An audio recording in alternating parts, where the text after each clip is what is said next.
All right, NYU presser. Coach, if you want to give an opening statement, talk a little bit about the game, that'd be great. Sure. First off, having to play against my man Mo Kearney and Patrick Stasiak, who I've worked with, both of those guys, was not ideal. Just about maybe a little bit more than that, maybe 5-6 days ago, I'm in the bus going crazy when they won the championship. And then, of course, you see their name across from yours in the first round. So I'll start it with just super proud of those guys. They've had a great season. Mo is a terrific coach, so I'm really excited to see what he does in the future. Unfortunately, we had to play him, so we had to do what we had to do.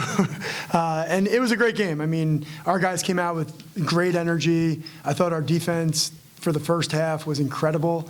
They couldn't get anything. It's been a staple of ours to really try and pressure and make it really difficult for teams to score. And then that leads to our offense. We're really hard to guard.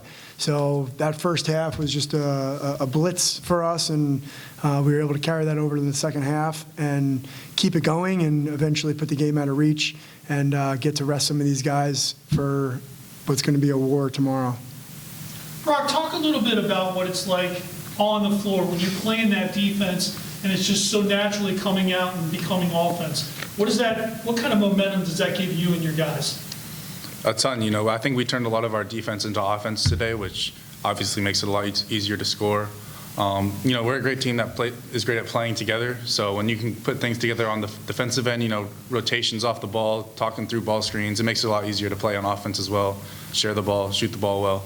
So once you get in that flow state and get in the flow of things, which can start on the defensive end and then transition to the offensive end, which it did today. We started off a little slow offensively. Then that's where we're at our best. Go ahead. Coach Klasky, how was coaching against a former assistant, and how did it change the way you prepared? It was tough. It was tough. Like I said, you never want to see that because you want to root for them. So obviously once they're playing you are not rooting for them.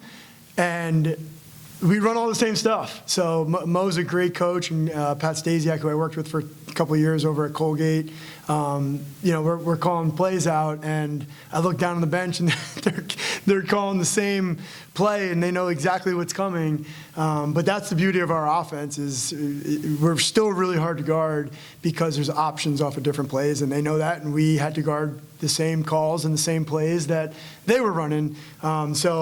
Usually when you play in the NCAA tournament, one of the messages is let's get back to running our stuff because it's not in league. They don't know every single play you're going to run.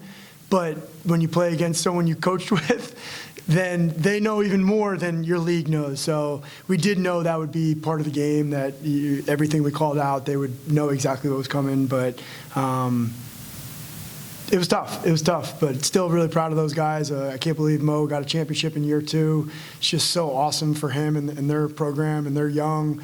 Hopefully they can bring all these guys back and do even more damage next year. Brock, obviously you guys deserve to be at home. The situation said you can't. Is it a benefit to be able to go on the road and be together for that first round and kind of get that first round, any first round jitters over, but playing on the road and it's just you guys playing together? Is that a benefit?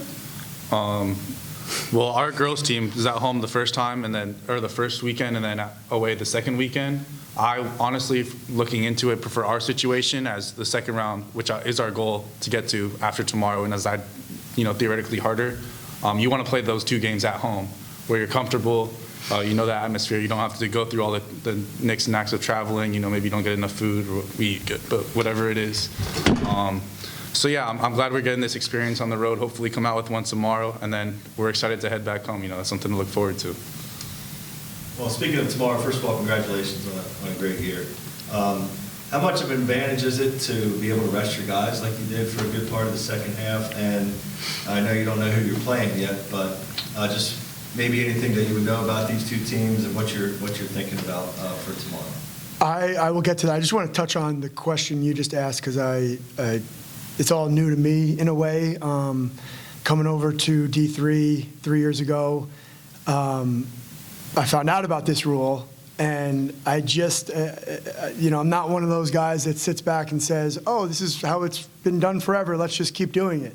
To me, I had to do a little bit of research to find out how long it's been in place and why. And I do think it's something that needs to be looked at.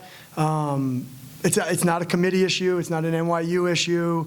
We love York. This facility's great. But we'd rather be at home. That's the reality, is you play all year to earn the right to play at home. And our facility and our school can handle it. And I think there's a little bit of, maybe when the rule was made, a little bit of parent, young child decision-making in all this, meaning we'll make the decision for you so you don't have to choose between your men and women and the times and all that, because it's a hard decision.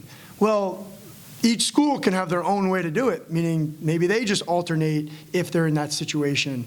So it was disappointing to learn of this rule and us have to go on the road, and we're going to have to play a really good team regardless of where it is in round 2, I mean, even in round 1. So we'll have to, it is what it is.